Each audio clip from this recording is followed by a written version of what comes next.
देखिए ये बड़ा इंटरेस्टिंग प्रश्न है।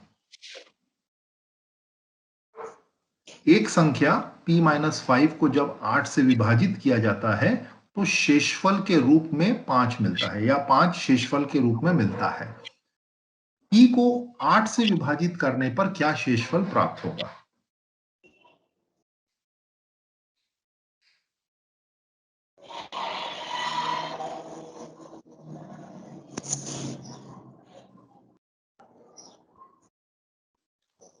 ये एप्लीकेशन का प्रश्न कहा जा रहा है, तो आपको कैसा लगता है, क्या लगता है कि ये एप्लीकेशन आधारित है ये प्रश्न?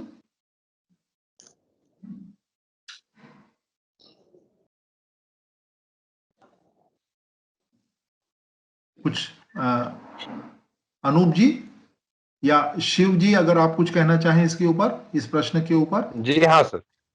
हेलो। थोड़ा सा, हाँ सर बोलें सर। जी अनूप सर। जी बोलिए, बोलिए बोलिए अनूप जी। आप जो बच्चा एप्लीकेशन में जो प्रयोग करके देखता है कि 5 जो शेषफल का प्राप्त हो रहा है इसमें विभाजित करने से, जी लेकिन यहाँ पर p को 8 से विभाजित करने पर शेषफल क्या होगा, अगर वो इसकी प्रक्रिया को समझ के अप्लाई कर सकता है तो इसका निकाल लेगा कि इसका शेषफल जो है कौन सा होगा इसमें से। जी सर, मैं बोल रहा था। हाँ बोलिए सर प्लीज। सर उसको एक जो भाजक गुणे भाज्य वाले फार्मूले को इस्तेमाल करेगा वो हाँ हाँ p-5 को 8 से मल्टीप्लाई करके और शेष को जोड़ के p की वैल्यू निकालेगा। सर उसमें तो सर, लेकिन वो जो हमारा जो भागफल है वो तो नहीं दिया है ना सर। भागफल तो हमको नहीं दिया है। भागफल जो है वो, ये तो थोड़ा अलग चीज का है। भागफल नहीं है तो वो तो अननोन, दो अननोन हो जाएंगे वहां पर, हाँ जी है ना। तो ये देखिए, ये बहुत ही एक यहाँ पर मैं आपसे फिर एक बार मैं आप लोगों को ध्यान दिला दूं, ये जो थोड़ा एप्लीकेशन जो सर मुझे ये कुछ फिर ये या तो फिर ये समझ से रिलेटेड हो सकता है। ये तो मतलब अपन थोड़ा सा दिमाग लगाएं तो ये तो समझ में आता है कि इसका शेषफल क्या आ जाएगा।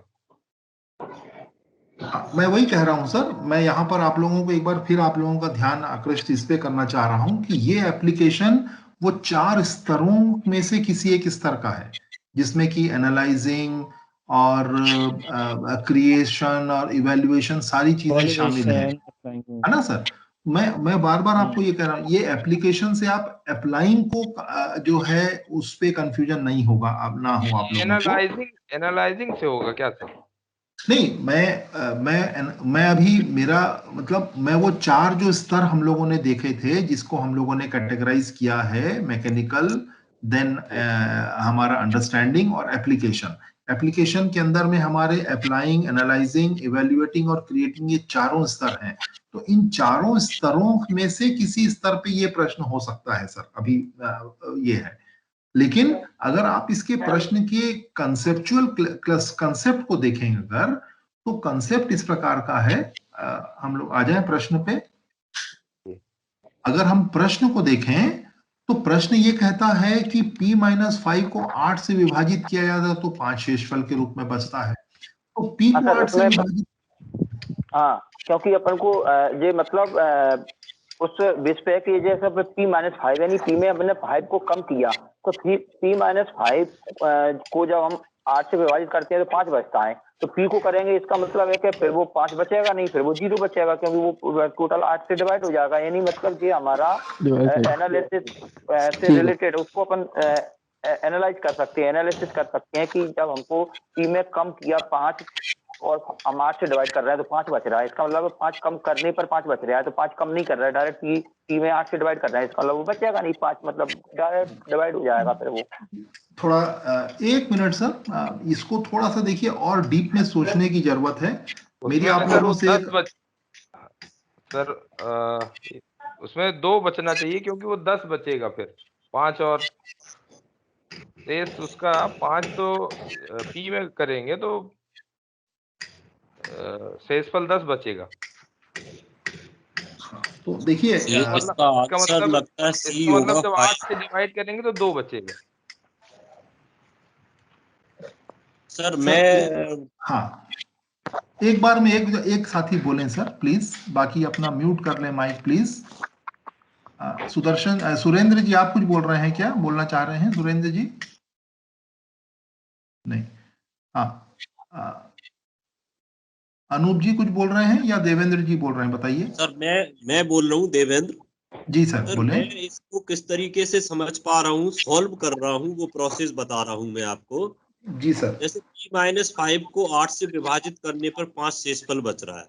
जी सर। तो मैंने एक एग्जांपल लिया कि मैंने 21 नंबर लिया, 21। जी सर। अब जी 21 को यदि मैं 8 से डिवाइड करता हूँ तो रिमाइंडर जो है वो 5 बचेगा। जी सर। अब 21 को मैं कंपेयर करता हूँ p-5 से, जी तो मैं p तक पहुंचता हूँ कि p 26 होना चाहिए। जी। अब p यदि 26 है तो 26 को हमने 8 से डिवाइड किया जी तो रिमाइंडर 2 आ रहा है। जी सर। इस तरीके से मैं आंसर तक पहुंच पा रहा हूँ।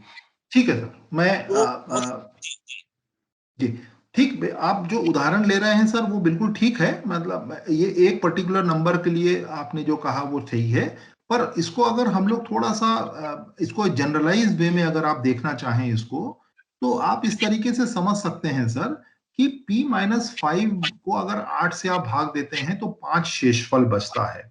इसका मतलब ये है कि जो p-5 है, p-5 जो है वो 8 के मल्टीपल से 5 अधिक है। जी जी जी जी यही है ना सर? जी जी जी। तो अगर आप 5 माइनस करें या 3 ऐड करें, आप समझ पा रहे हैं सर? हाँ, 5 माइनस करें या 3 ऐड करें। जी 5 माइनस करें या 3 ऐड करें तो आप 8 के मल्टीपल तक पहुंच जाएंगे सर। है सर, है सर। ठीक है, तो अगर आप उसमें 5 माइनस करते हैं तो आप क्या होगा, p-10 हो जाएगा, वो होगा कि नहीं सर? जी जी जी। और दूसरा अगर 3 प्लस करते हैं, उसका मतलब यह है कि अगले मल्टीपल पे आप जा रहे हैं, तो जो कि p-2 हो जाएगा।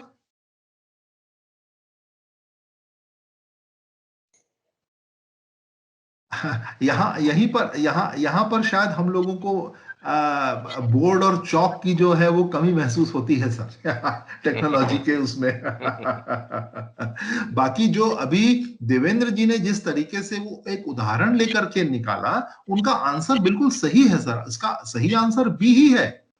लेकिन अगर हम लोग उसको एक 26 ले लीजिए या 69 ले लीजिए, कोई भी एक ऐसी संख्या ले लीजिए सर जो कि 8 के मल्टीपल से 5 कम है ना, आप उसको उस तरीके से उसका आंसर निकाल सकते हैं। लेकिन इसको जनरल वे में अगर हम सॉल्व करना चाहें तो थोड़ा सा मुझे लगता है कि वो जो बच्चा चूंकि अब 9th क्लास में आ गया है, तो एक जनरलाइज वे में इसको हल करने की जो है प्रक्रिया उसको समझ में आनी चाहिए सर।